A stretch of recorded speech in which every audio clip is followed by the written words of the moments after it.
मायावती को पैदा करने वाले और तमाम ये हम लोग मायावती को पैदा करने वाले और तमाम ये हम लोग बम से थे। ये तो आप लोगों को मालूम है। तो मायावती की औकात भी तो जानते हैं ना। सर 5 राज्यों में विधानसभा चुनाव चल रहा है। आप एक राजनीतिक दल भी चलाते हैं, सामाजिक संगठन भी चलाते हैं और सोशल एक्टिविस्ट के रूप में भी आप काम कर रहे हैं। अम्बेडकरवादी होने के नाते आप किस प्रकार से 5 राज्यों के चुनाव को ले रहे हैं? क्या बोले? आप एक राजनीतिक दल भी चलाते हैं, सामाजिक संगठन भी चलाते हैं, एक एक्टिविस्ट के तौर पे भी आपकी पहचान है, सोशल एक्टिविस्ट है, तो आप 5 राज्यों के चुनाव को किस प्रकार से ले रहे हैं? ये 5 राज्यों के चुनाव लोकसभा के चुनाव के पहले हो रहे, इस एक दृष्टि से इसका महत्व है, क्योंकि अगर इसका रिजल्ट बीजेपी के विरोध में जाता है, जिसकी ज्यादा संभावना,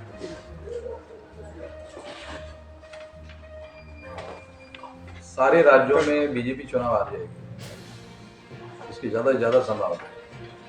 नहीं सर, बीजेपी 5 राज्यों में चुनाव अगर हार जाती है, कांग्रेस जीत जाती है, तो इसमें बहुजन समाज को क्या मिलता है? नहीं, हमें इसमें कोई बेनिफिट नहीं।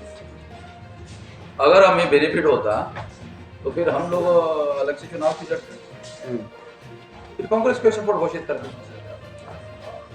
कांग्रेस और बीजेपी ये ब्राह्मणों के अलग अलग नाम है, ब्राह्मणों की एक ही पॉलिसी है दोनों। बहुजन समाज की राजनीति को कहाँ देखते हैं? बहुजन समाज की राजनीति मौलिक बात यह है कि हम लोगों को अपने बल पर जब तक राजनीतिक क्षेत्र में हम जिसको 85% कहते हैं SC ST OBC माइनॉरिटी को, इन लोगों को अपना राष्ट्रीय स्तर का दल चलाना चाहिए, अपने चुनाव अपने बल पर लड़नी चाहिए। काशीराम जी जब थे तब इस बात को वो ध्यान में रखते थे, ऐसा करते थे, इस बात को ज्यादा तवज्जो देकर ही वो करते थे। जो काशीराम जी की लाइन ऑफ थिंकिंग है, उसी लाइन ऑफ थिंकिंग में हम लोग काम कर रहे हैं और उस दिशा में आने वाले समय में 2024 के लिए भी हम लोग तैयारी कर रहे हैं। नहीं सर, उस लाइन ऑफ थिंकिंग में तो बसपा से बेहतर काम कर रही है, उनका राजनीतिक विकल्प के रूप में, उनकी उत्तराधिकारी के रूप में मायावती जी है ऑलरेडी। हाँ, मायावती ये है, ऐसा अभी कोई मान नहीं रहा है। आप लोग मान रहे हैं, कोई बात नहीं है। मायावती को बसपा का उत्तराधिकारी मान रहे हैं, मायावती को बसपा का उत्तराधिकारी, हम बाम से है ना, ये सारे पैदा करने वाले लोग हम हैं। मायावती को पैदा करने वाले और तमाम ये हम लोग बाम से, ये तो आप लोगों को मालूम है। तो मायावती की औकात भी तो जानते हैं ना, क्योंकि औकात तो बनाने वाले हम ही है। सर वामसेप में भी तो समझौता नहीं है, वामसेप की भी 4-5 दड़े हो गए, एक आप चला रहे हैं, कुछ दूसरे चला रहे हैं, मूलचंद जी ग्रुप है वगैरह वगैरह, 5-6 ग्रुपों में आप भी लोग बटे हुए हैं। मुझे और भी लोग हो जाए और 10-15 हो जाए, मुझे कोई एतराज नहीं है। क्यों? 99.99.99 में अकेला हूँ। 0.0000009 जीरो के बाद एक में अगर मान लो और 10-15 धड़े हो जाते हैं, मुझे कोई एतराज नहीं है, होने दो। आप मानते हैं कहीं ना कहीं कि मायावती जो है वो काशीराम साहब की जो थॉट थी, डॉक्टर अम्बेडकर की जो थॉट थी, उससे हटे हैं, विचारधारा से हटे? मायावती को समझ है? जी सर, आप कह रहे हैं ना, आप सवाल खड़ा कर रहे हैं तो मुझे तो कोई जानकारी नहीं है कि उसके पास ऐसी कोई समझ है। पुलिस और अम्बेडकर की विचारधारा को लेकर के मायावती चलते, काशीराम जी चलते थे, मायावती कहाँ चलती?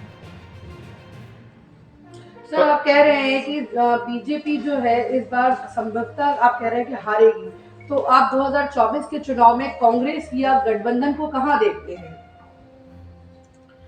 कांग्रेस और गठबंधन जो है, इंडिया गठबंधन जिसको आप कह रही है, वो अकेले बीजेपी के विरोध में कामयाब होंगे ऐसा नहीं लगता, मगर इसका बेनिफिट उनको होगा 4-5 राज्यों के चुनाव का। सर आप अम्बेडकरवाद की बात करते हैं, तो 2024 में अगर कोई पार्टी, जो पार्टी बहुजन समाज को रिप्रेजेंट कर रही है, तो आपका सपोर्ट उनको रहेगा? नहीं, हम किसी को भी सपोर्ट नहीं करेंगे, क्योंकि कोई सपोर्ट करने लायक कोई ऐसी बात होगी तो उसके बारे में हमारे पास प्रपोजल आता है तो विचार करते हैं, अन्यथा हम नहीं मानते हैं कि कोई सपोर्ट करने लायक चीज। अगर मायावती जी कहते हैं, वामन बेसराम जी आप आइए, चंद्रशेखर जी आप आइए, तमाम वो बहुजन समाज के नेता जो फूले अम्बेडकर आंदोलन से निकले हैं, हाँ। और क्या वो बैठ करके डिस्कस करते हैं और सब लोग मिलकर के फिर काशीराम पूरे की, इसके लिए आपको हम मध्यस्थ के तौर पर मैं प्रेस में घोषित कर देता हूँ, आप ऐसा काम कर दीजिए मेरी तरफ से। वामन बेसराम जी जाएंगे अगर वो बुलाएंगे? ये सब जाएंगे, वो उसको क्यों जाएंगे, बुलाए ना आप। अरे आपको समझ में नहीं आ रहा हम क्या बोल रहे? आप मीडिएटर का रोल प्ले करके हम दोनों को इकट्ठा लाइए ना। नहीं, आप समझ रहे हैं, हम क्यों जाएंगे?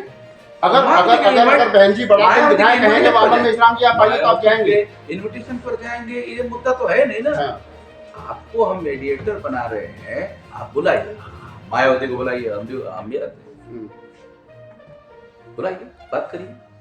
तो सर बात तो वही है ना कि अगर मायावती जी आपको बुलाएंगी तो आप मिलने जाएंगे उनसे? इनको मीडिएटर बना रहे हैं। मीडिएटर ही का काम यही है ना कि आपको मिलवाना दोनों को। हाँ, तो इसीलिए तो हम एडमिट कर दिए ना, मतलब आप स्वीकार कर जाएंगे? लिए कि अगर ये मायावती को लाए और हमें भी बुलाए कि मायावती जी राजी हो गई है, तो हम पहले से राजी है।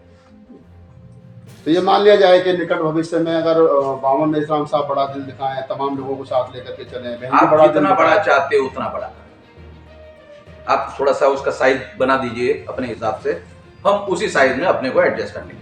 एक आखिरी सवाल ले लेते हैं सर, आपको लग रहा है कि कितना सवाल पूछिए, कोई बात नहीं। हाँ, मैं एक आखिरी सवाल ले लेते हैं क्योंकि हमने एक लिमिटेशन रखी है। सवाल यही है सर कि क्या अगर आपको लग रहा है कि वर्तमान समय में जो सपना काशीराम ने देखा था, कहा था कि जाओ अपने घरों की दीवारों पर लिख दो यहाँ का गुमान बनना है, वो सपना बिखर रहा है? ये तो बाबा साहब का, बाबा साहब का, काशीराम साहब को, उसी बात को काशीराम साहब ने आगे बढ़ाया हाँ। प्रैक्टिकल रूप से। हाँ। तो आपको लग रहा है कि वो सपना बिखर रहा है, तो वामन मेश्राम नहीं। साहब क्योंकि बड़ी ताकत है देश के अंदर, बड़ा संगठन आपके पास है, तो आपको पहल करनी चाहिए, उनके विचार को इकट्ठा करना चाहिए, एक आइडियोलॉजी के लोगों को इकट्ठा लाना चाहिए। देखो, अभी हम लोगों ने 31 अक्टूबर को 77 पार्टी के लोगों को, SC ST OBC माइनॉरिटी के लोगों को इकट्ठा किया है।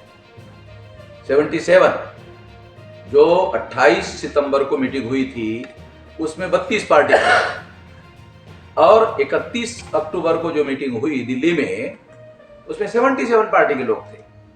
अभी हमारी मीटिंग विधानसभा का चुनाव रिजल्ट आने की 3 तारीख को रिजल्ट आ रहा है, तो हम लोग 10 तारीख के पहले तीसरी मीटिंग घोषित करेंगे। उसमें हो सकते हैं और भी कुछ दल शामिल हो जाए, और ऐसा तीसरा मोर्चा हम गठित कर रहे हैं। उसके 2 पर्याय विकल्प, एक, हम मिनिमम 200 और मैक्सिमम 400 सीटों पर चुनाव लड़ने लायक हो सकते हैं। हमारे पास कोई गठबंधन का प्रस्ताव आता है तो गठबंधन की दिशा में भी हम लोग काम करेंगे, नहीं तो मिनिमम 200 और मैक्सिमम 400 सीटों पर चुनाव लड़ेंगे। तो ये मान लिया जाएगा वामन मेश्राम साहब के नेतृत्व में जो है वो एक तीसरा गठबंधन जो है वो बहुजन समाज घोषित की हो गया विकासी है। को लेकर के बन रहा है। वो राष्ट्रीय परिवर्तन मोर्चा के नाम पर बाकायदा घोषित हो गया है, उसको बढ़ाने में लगे हुए हैं। उसकी तीसरी मीटिंग जो है 10 दिसंबर के पहले होगी। एक सवाल और लेते हैं, आप हमेशा ईवीएम को लेकर के आक्रामक रहते हैं, आपका गठबंधन चाहे वामसेक हो, चाहे राजनीतिक दल हो, चाहे आपके और अन्य साथी हो, आपको लगता है कि आप 200 राजनीतिक दलों को, छोटे बड़ों को मिला करके 2024 के चुनाव में जाएं और फिर आप हारने के बाद ये कहने लगे कि ईवीएम ने हमारा साथ नहीं दिया?